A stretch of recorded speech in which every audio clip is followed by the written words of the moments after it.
The moment Sarah Chen's I'll hands miss gripped the you. controls I'll of miss you. Flight Safe 447 to travels. Maui, she knew something was about to shatter the carefully constructed lies her husband had been living. Through the cockpit window, 30,000 feet below, the Pacific Ocean stretched endlessly, as vast and deep as the betrayal she'd discovered just 48 hours ago. Her wedding ring caught the sunlight, a band of gold that suddenly felt like a shackle of broken promises. But Sarah wasn't here for revenge. She was here because sometimes the most powerful thing a woman can do is show a man exactly who he's been taking for granted, not through anger, but through the quiet dignity of her own strength. Marcus Chen sat in seat 3A, his fingers intertwined with those of his secretary, Jessica, feeling the thrill of deception mixed with tropical anticipation. He'd told Sarah he had a week-long conference in Chicago, the same lie he'd used 3 times before. What he didn't know was that Sarah had stopped believing his excuses months ago, right around the time she found the jewelry receipt for a bracelet she'd never received. She'd said nothing then, just watched and waited, because after 15 years of marriage, she understood that truth has a way of revealing itself when you stop chasing it. Sarah had picked up extra shifts, volunteered for the Maui route she normally avoided because it meant nights away from home, and specifically requested this flight. Her co-pilot, Jamie, a woman who'd flown combat missions in the Air Force before joining the airline, had raised an eyebrow when Sarah explained the situation. "You sure about this?" Jamie had asked. Sarah's response was simple: "I need him to see me, really see me, before I decide what comes next." Marcus ordered champagne, his corporate credit card ready, telling Jessica how he'd planned every detail of their romantic getaway. "The resort has private bungalows right on the water," he said, his voice low and intimate. "No one from my real life will ever know." Those words, real life, hung in the air like an accusation against himself. Jessica smiled, but something flickered in her eyes.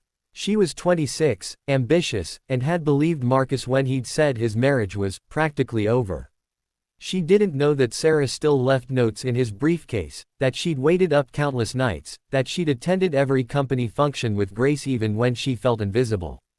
The flight attendant came by, a woman named Paula who'd flown with Sarah for 7 years. Paula had been briefed. "Folks, our captain today is Sarah Chen, a decorated pilot with 15 years of service. She wanted me to personally welcome some special passengers on board." Marcus's head snapped up at the name. Chen. Common enough, he told himself. Lots of Chens in the world. Then Sarah's voice filled the cabin, calm and professional. "Good morning, everyone. This is your captain, Sarah Chen, speaking. We're cruising at 35,000 feet with clear skies ahead. For most of you, this is a vacation flight, a journey toward paradise and relaxation. For others, this might be a journey toward something else entirely, perhaps toward truth, or clarity, or a moment of reckoning with the choices we've made. Flying has taught me that turbulence is inevitable, but how we navigate through it determines whether we land safely or crash. I hope everyone on this flight finds what they're looking for, even if it's not what they expected." Marcus's champagne glass stopped halfway to his lips. His wife's voice. His wife. The woman he'd kissed goodbye 3 days ago, promising to call from Chicago. The woman whose smile had grown sadder each year, whose eyes had stopped lighting up when he came home, whose presence he'd taken so completely for granted that he'd forgotten she was a person with her own strength, her own skills, her own ability to hold his life, literally, in her hands. Jessica noticed the color draining from his face. "Marcus, are you okay?" He couldn't speak. His mind raced through every possibility, every explanation, landing on the only truth that mattered: Sarah knew. She knew everything, and she was the pilot of this aircraft. She controlled whether this flight was smooth or turbulent. She held the power now. In the cockpit, Sarah's hands were steady, but her heart thundered. Jamie glanced over, concerned. "You good, Captain?" "I'm good," Sarah said, and meant it. This wasn't about punishment or humiliation. This was about making Marcus understand that while he'd been looking for excitement elsewhere, he'd been married to someone extraordinary all along. Someone who commanded a 100-ton aircraft, who made life and death decisions, who'd put herself through flight school while working 2 jobs, who'd supported his career even when it meant sacrificing her own advancement. 2 hours into the flight, Paula brought a message to Marcus. "Sir, Captain Chen requests your presence in the cockpit after we reach cruising altitude." It's permitted for family members on special occasions. Jessica's eyes widened. Family members. Marcus, what's going on? The walk to the cockpit was the longest of Marcus's life. Each step felt like a judgment. When Paula opened the door, there was Sarah, her pilot's uniform crisp, her posture commanding, her eyes fixed on the horizon. Close the door, Sarah said quietly. Jamie excused herself, giving them privacy within the regulations. Marcus stood there, this man who'd made presentations to boardrooms full of executives without breaking a sweat, and found himself speechless before his wife. Sit, Sarah said, gesturing to Jamie's seat. I want you to see what I see every day. The view was breathtaking, endless sky, the curve of the earth, the sun painting everything gold. 15 years ago, Sarah began, her voice steady, you asked me to marry you in an airplane hangar because you said you wanted to spend your life with someone brave enough to fly. You said you admired my courage, my independence, my strength.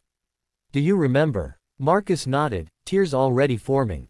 When did I stop being that person to you? Or did I ever stop, and you just stopped seeing me? Sarah's voice cracked slightly, the only sign of her pain. I've known about Jessica for 3 months. I've known about the lies, the hotel rooms, the receipts. I could have confronted you, screamed, thrown things. But I needed to understand something first. Was our marriage worth fighting for, or had we already crashed without me realizing it? Sarah, I'm not done, she said firmly. Do you know what I thought about when I found out? I thought about all the flights I've commanded, all the emergencies I've handled. Engine failures, medical emergencies, severe weather. And I realized that a good pilot doesn't panic when things go wrong. She assesses, she problem solves, she decides whether to push through the storm or find an alternative route. But she never just gives up on her passengers. Marcus's hands shook. I'm so sorry. God, Sarah, I'm so sorry. Sorry isn't enough, she said, finally turning to look at him. Her eyes, once so full of love for him, now held something different, strength tempered with sorrow. But it's a start. Here's what's going to happen. You're going to walk back to that cabin and tell Jessica the truth, that you're married, that you lied, and that this vacation is over. When we land, you're going to get her a return flight. Then you're going to check into a hotel alone and think about whether you want to be married to me. Or not. Really think about it. I want to be married to you, Marcus said desperately. I've been an idiot, Sarah. I've been selfish and stupid, and I nearly destroyed the best thing in my life. Maybe, Sarah acknowledged. But marriages don't survive on apologies. They survive on respect, on seeing each other, on choosing each other every day. You stopped choosing me, Marcus. You stopped seeing me as anything but the woman who waited at home. You forgot that I'm someone who navigates storms, who makes crucial decisions, who has her own dreams and strengths. She paused, adjusting their altitude slightly, her movements practiced and confident. If you want to rebuild this marriage, you're going to have to learn to see me again. Really see me. Not as your wife who'll always be there no matter what you do, but as Sarah, a person who deserves faithfulness, respect, and love. Marcus wiped his eyes. What if it's too late? That's what we'll figure out, Sarah said. But it starts with honesty. Complete honesty. No more lies. When Marcus returned to the cabin, Jessica knew immediately that everything had changed. The conversation was brief but honest. She was angry, hurt, but also relieved in a strange way. I hope you understand what you almost threw away, she told him before moving to a different seat. The landing in Maui was textbook perfect, as all of Sarah's landings were. As passengers deplaned, thanking the crew, Marcus waited until last. Sarah emerged from the cockpit, still in uniform, still commanding and composed. I meant what I said, Marcus told her. I want to fight for us. I want to deserve you again. Sarah studied his face, seeing genuine remorse but also understanding that remorse alone wouldn't heal what was broken. I'm staying in Maui for 3 days. My actual vacation. I'm going to sit on the beach, read books I've been meaning to read, and think about what I want my future to look like. You're going home. And when I get back, if you've done the work, if you've really thought about who you want to be and whether you can be the partner I deserve, then we'll talk about marriage counseling. It wasn't a happy ending, not yet. But it was honest, and honesty was where healing could begin. 3 months later, Marcus and Sarah sat in their therapist's office, doing the hard work of rebuilding trust. 6 months after that, Marcus surprised Sarah by booking a real vacation, this time with her, openly, proudly. On their anniversary, he gave her a gift, a framed photo of them in the airplane hangar where he'd proposed, with a new inscription, "To the bravest person I know. Thank you for not giving up on us. Thank you for showing me how to really see you. I choose you, every day." Sarah had taught Marcus the most important lesson of their marriage, that love without respect is just a word, that partnership requires seeing your spouse as a whole person, and that sometimes the most loving thing you can do is demand to be valued. She'd done it not with cruelty, but with the same calm competence she brought to every flight, navigating through the storm with skill, courage, and an unwavering commitment to landing safely, together.